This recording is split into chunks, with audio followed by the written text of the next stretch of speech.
नमस्कार, मैं अश्विनी आपके साथ केपी न्यूज 24/7 में स्वागत है आपका। आइए देखते हैं इस वक्त के मुख्य समाचार। आज औरा तालुका में छत्रपति शिवाजी महाराज की 352वीं जयंती मनाई गई। मराठा समाज के सभी प्रसिद्ध लोग रहे उपस्थित। कर्नाटका में प्रदर्शनकारियों पर एक्शन शुरू। हिजाब की मांग कर रही 10 मुस्लिम लड़कियों पर FIR। कर्नाटका हिजाब विवाद में आया नया मोड़। मैसूर के कॉलेज ने रद्द किया यूनिफॉर्म रूल। हिजाब पहनने की मिली छूट। महाराष्ट्र के ठाणे के बाद अब पालघर जिले के मुर्गी पालन केंद्र में भी मिला बर्ड फ्लू का मामला। तमिलनाडु पहुंचा कर्नाटका में शुरू हुआ हिजाब का मुद्दा। स्थानीय चुनाव में हुआ हंगामा। प्रधानमंत्री मोदी ने अफगानी डेलीगेशन से की मुलाकात। CAA के मुद्दे पर हुई चर्चा।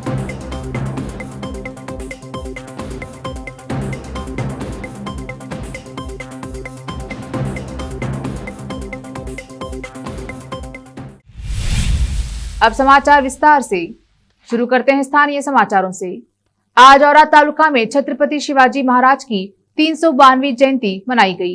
इस अवसर पर सरकारी बस स्टैंड के सामने स्थित शिवाजी महाराज की प्रतिमा की पूजा आदि की गई। डॉक्टर कल्लप्पा उप्पे, शिरजी पाटिल मंगलकार, तालुका मंडल अध्यक्ष राम शेट्टी पन्नाले, धोंडीबा नरोटे, पट्टन पंचायत अध्यक्ष अंबिका करबा पवार और पट्टन पंचायत उपाध्यक्ष संतोष पोकलावार, डॉक्टर धनराज रागा के अलावा सभी मराठा समाज के लोग उपस्थित रहे।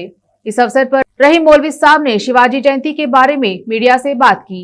और आज से केपी न्यूज के संवाददाता अलीम पाशा की रिपोर्ट। हयात लेके चलो, कायनात लेके चलो, जब चलो तो जमाने को साथ लेके चलो, सभी वर्गों को साथ लेकर चलो। शिवाजी राजे किसी एक जात से सीमित नहीं थे, बल्कि वो बहुजनों के, पीड़ितों के नेता थे। उनके कार्य में सभी समाज एक साथ रहता था और खासकर शिवाजी महाराज के जो अंगरक्षक थे उसमें कई मुस्लिम सिपाही थे जो शिवाजी महाराज की हमेशा अंग की रक्षा करते थे और वो उन्हें हमेशा अपने साथ लेके चलते थे। शिवाजी महाराज किसी एक जात के लिए सीमित नहीं थे। अब कुछ लोग शिवाजी महाराज को किसी एक जात का नेता या किसी एक वर्ग का राजा कहते हैं, ऐसा हरगिज नहीं था, बल्कि वो लोगों में गलतफहमी पैदा करने की कोशिश करते हैं। आज शिवाजी जयंती के मौके पर हम सभी मिलकर जैसा इस जयंती को मनाए, आने वाली शिवरात्रि को भी हम औरात के वासी इसी तरीके से जयंती मनाएंगे और उन महापुरुषों के आदर्श का पालन करेंगे जिन्होंने अपने दौर में अमन और शांति को, भाईचारे को कायम रखा। कर्नाटका में चल रहे हिजाब विवाद के बीच पुलिस ने 10 लड़कियों के खिलाफ FIR दर्ज की है। तुमकुर में girls empress government PU college के बाहर 17 फरवरी को प्रदर्शन करने पर ये कार्रवाई की गई है। लड़कियों पर आरोप है कि उन्होंने धारा 144 के तहत लागू निषेधाज्ञा का उल्लंघन किया। पुलिस के मुताबिक IPC की धारा 143, 145, 188 और 149 के तहत ये FIR दर्ज की गई है।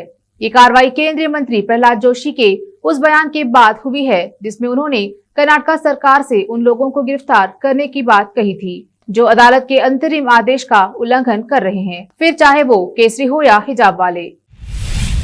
कर्नाटका के मैसूर में एक निजी कॉलेज ने शुक्रवार को अपने यूनिफॉर्म नियम को रद्द कर दिया और मुस्लिम छात्राओं को हिजाब के साथ कक्षाओं में बैठने की अनुमति दे दी है। ऐसा फैसला करने वाला यह राज्य का पहला कॉलेज बन गया है। मैसूर की DDPU के श्रीनिवास मूर्ति ने कहा कि शुक्रवार को 4 छात्राओं ने बिना हिजाब के कक्षाओं में जाने से मना कर दिया और विरोध करना शुरू कर दिया। कुछ संगठनों ने उनका समर्थन किया।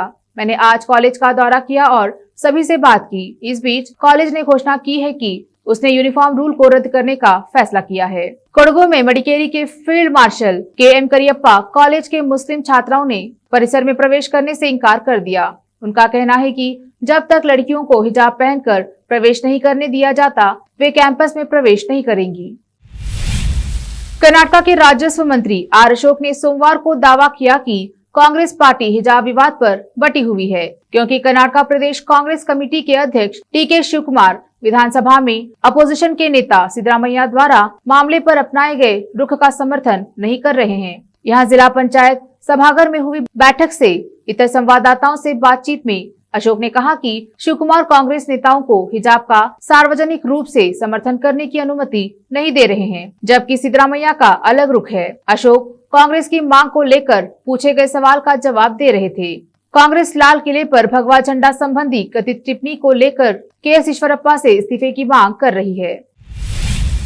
महाराष्ट्र के ठाणे जिले में एवियन इन्फ्लुएंजा का मामला आने के कई दिनों के बाद पड़ोसी जिले पालघर के वसी विरार इलाके के मुर्गी पालन केंद्र की मुर्गियों में भी इस संक्रमण की पुष्टि हुई है। एक अधिकारी ने शनिवार को यह जानकारी दी। पालघर पशु चिकित्सा अधिकारी डॉक्टर प्रशांत कांबले ने बताया कि पोल्ट्री फार्म की कुछ मुर्गियां मृत मिली थी, जिसके बाद उनके नमूनों को जांच के लिए भेजा गया था। उन्होंने बताया जांच के नतीजे शुक्रवार रात को आए, जिसमें मुर्गियों के H5N1 वायरस से संक्रमित होने की पुष्टि हुई। कांबले ने हालांकि दावा किया कि स्थिति गंभीर नहीं है। उन्होंने यह भी स्पष्ट नहीं किया कि पोल्ट्री फार्म की कितनी मुर्गियां मरी हैं। जिले का पशुपालन विभाग अन्य पक्षियों में संक्रमण को फैलने से रोकने का उपाय करेगा। उन्होंने कहा कि केंद्रीय मत्स्य पालन और पशुपालन मंत्रालय को यहां बर्ड फ्लू के मामलों के बारे में सूचित कर दिया गया है।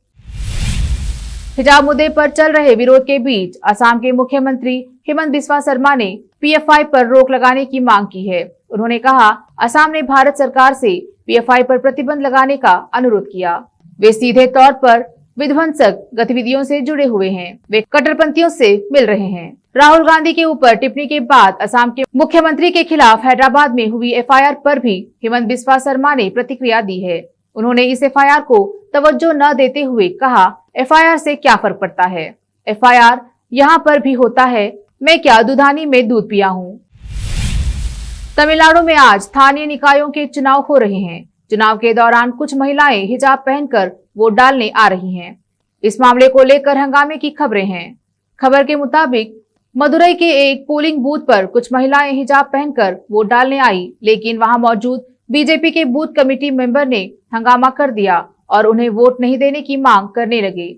बीजेपी सदस्य ने महिला को बिना वोट दिए जाने को कहा। इसके बाद DMK और AIDMK के सदस्यों ने आपत्ति जताई। हंगामा बढ़ते देख पुलिस को हस्तक्षेप करना पड़ा। यह मामला राज्य की राजनीति में भी तुल पकड़ लिया है। DMK के विधायक उदयनिधि स्टालिन ने कहा, बीजेपी हमेशा से यही करती आ रही है, हम इसके खिलाफ है। उन्होंने कहा कि तमिलनाडु की जनता को पता है कि किसे स्वीकार करना है और किसे अस्वीकार करना है। उदयनिधि तमिलनाडु के CM MK स्टालिन के पुत्र हैं। बिहार के नवादा में दहेज की खातिर एक विवाहित महिला को जलाकर मार डालने का मामला सामने आया है। घटना शाहपुर थाना क्षेत्र के महरत गांव की है। आरोप है कि दहेज लोभी ससुराल वालों ने रुपए और स्कॉर्पियो गाड़ी के लिए महिला को जिंदा जलाकर उसे मार डाला। मृतक की पहचान कृष्णा कुमार की पत्नी कोमल कुमारी के रूप में हुई है। ससुराल वालों ने महिला के मायके में खबर भेजी कि खाना बनाने के दौरान प्रेशर कुकर फटने से कोमल झुलस गई, जिसके बाद उसको आनंद फारन में पावापुरी में भर्ती करवाया गया, जहां इलाज के दौरान शनिवार को उसकी मौत हो गई। अब लेते हैं एक छोटा सा ब्रेक, जल्द लौटेंगे ब्रेक के बाद। हिंदुस्तान के हर कोने में हम हैं मौजूद। 24 घंटे हालात पर गहरी नजर, खबरों से जुड़े चुपते सवालात और आपको दिखाता है धार्मिक, सामाजिक, राजनीतिक, लोकल और इंटरनेशनल न्यूज की सबसे बेहतर कवरेज, जो आपको रखती है हर पल बाखबर। देश और दुनिया भर की खबर के लिए देखते रहें KP News 24/7। Noor education trust Bidar की ओर से चलाए जाने वाला Noor MEd college Bidar, recognised by NCTE Delhi and affiliated to Gulbarga university Gulbarga. Admission are open for the academic year 2021-22। विशेषज्ञ और सक्षम शिक्षकों द्वारा शिक्षा प्राप्त करने के लिए नूर एमएड कॉलेज में दाखिला लें और शांत वातावरण में शिक्षा प्राप्त करें।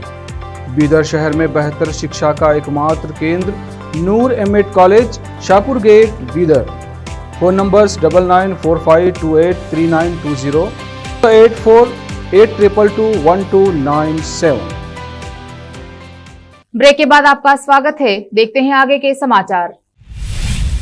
शामली के कैराना तहसील में SDM कार्यालय पर पहुंचकर आधा दर्जन से अधिक वाल्मीकि समाज के लोगों ने प्रदर्शन करते हुए SDM को शिकायती पत्र देकर गांव में भूमि पर अवैध कब्जा छुड़ाए जाने की मांग की है। वहीं मांग पूरी न होने पर आंदोलन करने की चेतावनी दी है। दरअसल आपको बता दें कि मामला जनपद शामली के कैराना क्षेत्र के गांव पावटी कला का है, जहां से आधा दर्जन से अधिक वाल्मीकि समाज के लोगों ने कैराना तहसील एसडीएम कार्यालय पर पहुंचकर प्रदर्शन करते हुए एसडीएम कैराना को शिकायती पत्र देते हुए बताया कि उन्होंने वाल्मीकि समाज की भूमि पर गांव के ही दबंग लोगों द्वारा अवैध कब्जा किया गया है। वाल्मीकि समाज के लोगों ने उन लोगों को वह जमीन ठेके पर दे रखी थी, जिस कारण वह वाल्मीकि समाज के लोगों को लगान के रूप में कुछ अनाज व पैसे दिया करते थे, परंतु जब वाल्मीकि समाज के लोगों ने जब वह जमीन वापस मांगी तो उन्होंने देने से इनकार कर दिया। केपी न्यूज के लिए जनपद शामली से आजाद खान की रिपोर्ट।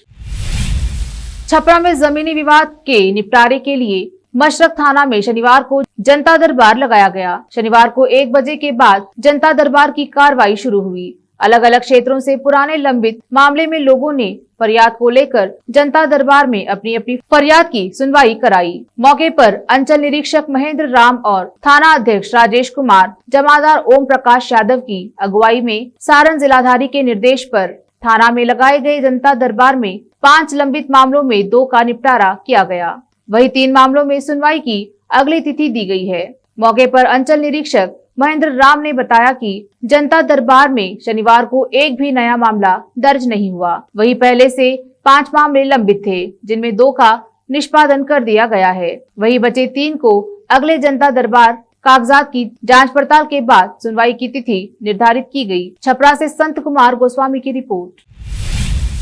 उत्तर प्रदेश विधान परिषद के नेता प्रतिपक्ष और समाजवादी पार्टी के वरिष्ठ नेता अहमद हसन का शनिवार को बीमारी के कारण निधन हो गया। वह 89 वर्ष के थे। उनके 2 बेटे और 5 बेटियां हैं। हसन के दामाद फिदा हुसैन अंसारी ने बताया कि वह पिछले कुछ दिनों से राम मनोहर लोहिया अस्पताल में भर्ती थे। शनिवार सुबह करीब 11 बजे उनका निधन हो गया। हसन को उनके गृह जनपद अम्बेडकर नगर के पैतृक गांव जलालपुर में रविवार की सुबह सुपुर्द ए खाक किया जाएगा। अंसारी ने बताया कि वह पूर्व पुलिस अधिकारी थे। बाद में समाजवादी पार्टी के संरक्षक मुलायम सिंह यादव उन्हें राजनीति में ले आए थे। हसन समाजवादी पार्टी सरकार में कैबिनेट मंत्री भी रह चुके हैं। वर्तमान में वह विधान परिषद सदस्य और नेता प्रतिपक्ष थे। मुख्यमंत्री योगी आदित्यनाथ ने हसन के निधन पर दुख व्यक्त किया है। सरकारी प्रवक्ता के मुताबिक उत्तर प्रदेश के मुख्यमंत्री योगी आदित्यनाथ ने विधान परिषद में नेता प्रतिपक्ष अहमद हसन के निधन पर गहरा शोक व्यक्त किया है। मुख्यमंत्री ने दिवंगत आत्मा की शांति की कामना करते हुए शोक संतप्त परिजनों के प्रति संवेदना व्यक्त की है। विदेश मंत्री एस जयशंकर ने शनिवार को सिंगापुर के रक्षा मंत्री एनजी इंग हेंग और अमेरिकी के पूर्व रक्षा मंत्री जेम्स मैटिस से यहां मुलाकात की तथा उनके साथ कई वैश्विक और क्षेत्रीय मुद्दों पर चर्चा की। म्यूनिक सुरक्षा सम्मेलन में हिस्सा लेने के लिए शुक्रवार को जर्मनी पहुंचे जयशंकर ने राष्ट्रीय सुरक्षा को लेकर अमेरिका के दृष्टिकोण पर मैटिस के विचार की सराहना की। जयशंकर ने एक ट्वीट में कहा, एमएससी 2022 में पूर्व अमेरिकी रक्षा मंत्री जेम्स मैटिस के साथ वार्ता का मौका मिला। राष्ट्रीय सुरक्षा को लेकर अमेरिका के दृष्टिकोण पर उनके विचारों की सराहना करता हूं। ब्रिटेन में शक्तिशाली तूफान यूनिस का खतरा मंडराया हुआ है। इसके कारण पूरे पश्चिम यूरोप में 9 लोगों की मौत हो गई है और इसका असर उड़ानों ट्रेनों पर भी पड़ा है। यूनिस तूफान के कारण नेदरलैंड में भी ऊंची इमारतों को नुकसान पहुंचा है। लंदन में यूनिस को लेकर मौसम का रेड अलर्ट जारी किया गया है। लाखों ब्रिटिश लोगों को अपने घरों में और सुरक्षित स्थानों पर रहने की सलाह दी गई है।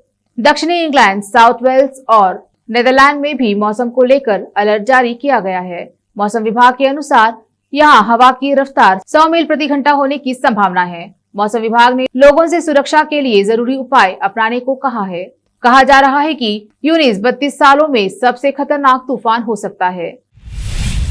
प्रधानमंत्री नरेंद्र मोदी ने शनिवार को 7 लोक कल्याण मार्ग पर अफगानिस्तान से सिख हिंदू प्रतिनिधि मंडल के सदस्यों से मुलाकात की। उन्होंने प्रधानमंत्री को सम्मानित किया और अफगानिस्तान से सिखों और हिंदुओं को सुरक्षित रूप से भारत लाने के लिए उन्हें धन्यवाद दिया। पीएम ने प्रतिनिधि मंडल का स्वागत किया और कहा कि वे मेहमान नहीं हैं, बल्कि अपने घर में हैं। भारत उनका घर है। उन्होंने अफगानिस्तान में उनके सामने आने वाली भारी कठिनाइयों और उन्हें सुरक्षित भारत लाने के लिए सरकार द्वारा प्रदान की गई मदद के बारे में बात की।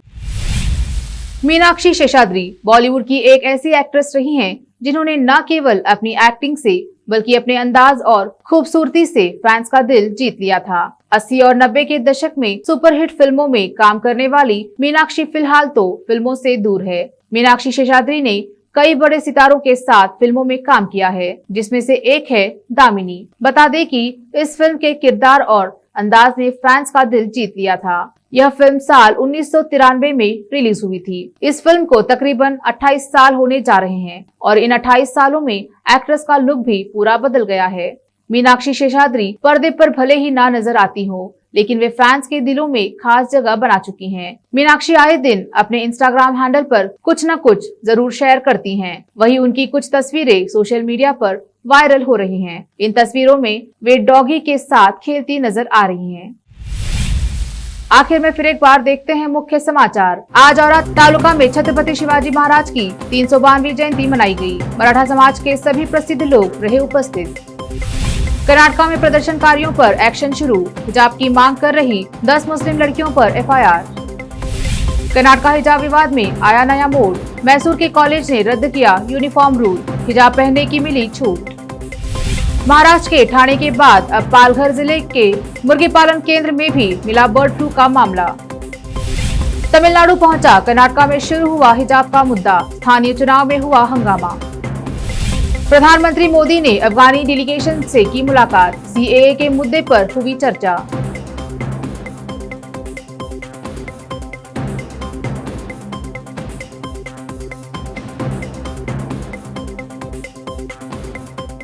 केपी न्यूज में फिलहाल इतना ही। अन्य समाचारों के लिए देखते रहिए केपी न्यूज 24/7। धन्यवाद।